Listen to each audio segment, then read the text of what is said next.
Un año es lo que llevo generando contenido, 15 videos, de hecho con este 16. Videos donde he hablado sobre tecnología, productividad, journaling, aplicaciones y también he hecho videos de tipo acompáñame un día conmigo. Pero hoy, a un año de haber creado este canal, quiero compartir contigo algo de lo aprendido y también algunos de los retos que me ha generado este canal. Antes de seguir, me gustaría hablar un poco de por qué inicié este canal, ya que creo que nunca lo he comentado. Como saben, o si no lo saben, yo tengo un podcast que se llama The UX Rebels, un podcast de diseño. Y cuando inicié este canal, yo tenía mucha inquietud de hablar de esas pasiones que no necesariamente se pueden hablar en el mundo del diseño, o que de alguna forma encuentro ciertas restricciones por la misma marca, ya que The UX Rebels es diseño, liderazgo, pero muy nichado, a un nicho muy específico. Y debo de aceptar que creo que me tardé mucho en crear este canal. Yo creo que tiene que ver mucho con el síndrome del impostor, o que realmente no sabía cómo iba a ser recibido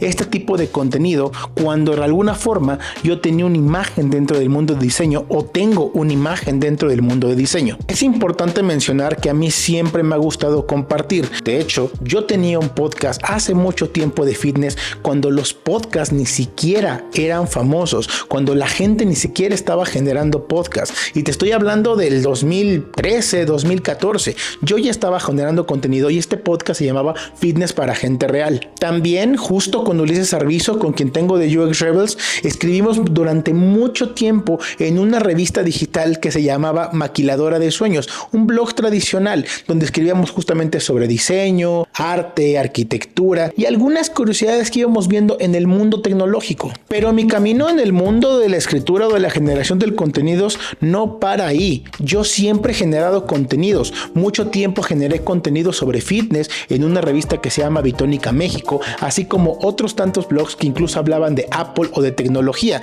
en algunas redes de blogs españolas. Y esto lo cuento porque justamente The UX Rebels es el último proyecto que hice de manera digital, y también descubrí que me gustaba mucho compartir contenido y que me gustaba mucho estar enfrente de la cámara. Adicional de que este canal me llevó a redescubrir la pasión que tengo por la fotografía y la grabación de video. Pero no todo ha sido bueno, porque justamente yo no iniciaba este canal por el síndrome del impostor. Una de las grandes preguntas que me he hecho durante este año y este canal es: ¿tengo un estilo definido? La verdad es que no lo creo. En este año he generado distinto tipo de contenido, algunos tipo blog. He probado con el estilo de voice en off, es decir, yo grabando el audio y poniendo distintos b-rolls encima de lo que voy narrando, o simplemente como yo hablando frente a la cámara, pero en un estilo más tecnológico, haciendo revisiones sobre tecnología o algunas aplicaciones. Y la realidad es que no he encontrado cuál es el estilo que más me gusta,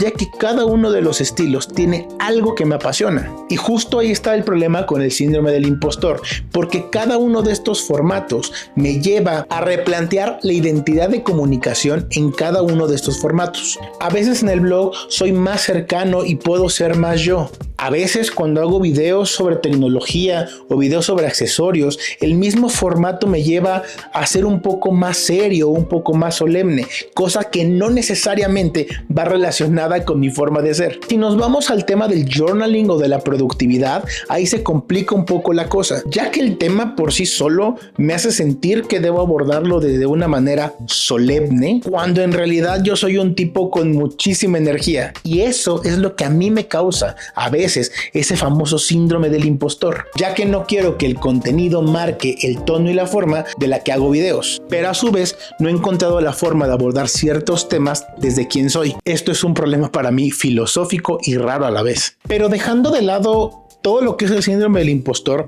este canal realmente ha representado muchos retos para mí. Creo que el primero y el más claro es poder tener esa consistencia para generar un video a la semana, ya que encuentro cierta resistencia al ejecutar ciertas tareas que a veces no son tan divertidas o que me cuestan más trabajo. Por ejemplo, los videos de accesorios o de tecnología, al momento de hacer el script, la verdad es que me cuestan mucho trabajo, porque a pesar de que soy un tipo tech y me gusta la tecnología, tecnología, no tengo memoria a veces para recordar nombres específicos o características específicas de los gadgets. Entonces, en mi proceso tengo que hacer mucha investigación sobre el nombre del producto, las características e incluso al grabarlo, esos datos se me olvidan, lo cual me lleva a repetir toma tras toma. Y el problema de eso es que muchas veces termino postergando el video o no termina saliendo porque me pasan dos cosas. Una, cuando lo grabo me desespero y lo termino desechando, y la segunda, otra vez relacionada con el síndrome del impostor, me termina cayendo esa sensación de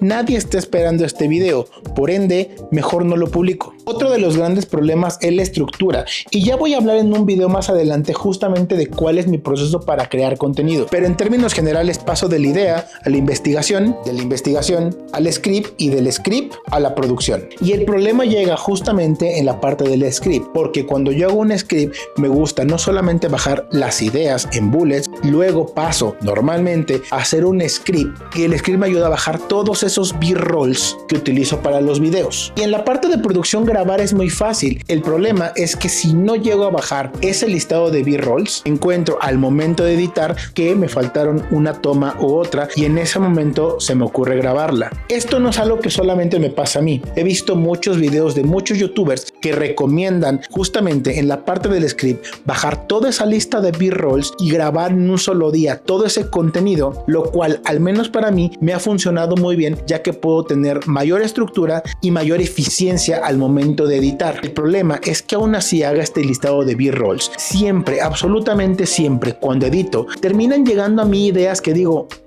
debí haber grabado este contenido. Entonces, a veces me pregunto, ¿si me conviene bajar los b-rolls o me espera el momento de edición para grabar este contenido, lo cual no es tan eficiente? Otro de los retos fue justamente aprender a hablar ante la cámara y evitar las muletillas. Para las muletillas evidentemente funciona muy bien el script y pensar muy bien lo que estás hablando, pero hablar frente a la cámara es complicado, no es tan fácil. Y a mí particularmente, cuando tengo el podcast de The Jux Rebels, donde normalmente tiendo a ver a un entrevistado en la pantalla y no le hablo a la cámara, me resultó muy complicado durante este año verlos a los ojos. Eso me costó mucho trabajo porque no venía acostumbrado, pero ahora creo que lo tengo medianamente aprendido. Otro de los grandes retos es evitar la frustración cuando las cosas no me están saliendo bien, y esto me pasa muchas veces en la grabación. Ustedes evidentemente no lo ven porque eso se quita en edición, pero hay un alto porcentaje de video que no se utiliza porque son errores. Por eso es que hoy vamos con las imágenes. Mi dispositivo principal es el iPhone 15 Pro Max de 256 gigabytes, de 256 megabytes, gigabytes. Tercera toma, es la buena. Nuevamente. Te voy a dejar el link a Superlist en la descripción de este video en caso de que quieras probarlo. Siempre me preguntan, no es cierto, nunca me preguntan cuál es el secreto para que pueda hablar tan fluido en la cámara cuando grabo los videos. Hoy lo voy a mostrar. No tiene que ver con el micrófono, tiene que ver con la cámara, tiene que ver con cervecita. Ese es el gran secreto.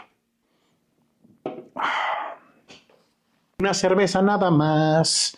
Yo quiero cerveza en que me explote la cabeza. Pero hasta eso es muy divertido generar contenido para YouTube. Pero bien, ya que les contesto, ¿qué más viene para mi canal? Obviamente más contenido sobre productividad, journaling, tecnología, aplicaciones, Apple y por qué no, incluso fotografía, que es una de las pasiones que este año redescubrí y que la verdad es que me mueve mucho empezar a generar contenido de este tipo. Evidentemente espero tener muchísimo más consistencia y generar al menos un video a la semana. Los objetivos realmente me gustaría llegar a mi primer K, así que si tú estás de visitante aquí y no te has suscrito, suscríbete, dale like a este video para que te aparezca más contenido del que ya te hablé. Y la verdad es que pienso seguir generando contenido y experimentando con los formatos hasta encontrar ese que se adapta a mí 100% y donde me sienta como pez en el agua generando los contenidos que me apasionan. Finalmente quiero agradecer a todas las personas que llegaron a este canal este año, a todas las personas que han comentado, a todas las personas que han dejado like. La verdad se los agradezco un montón. Les deseo feliz año y nos vemos en el 2025. Chao, chao. Pero ninguno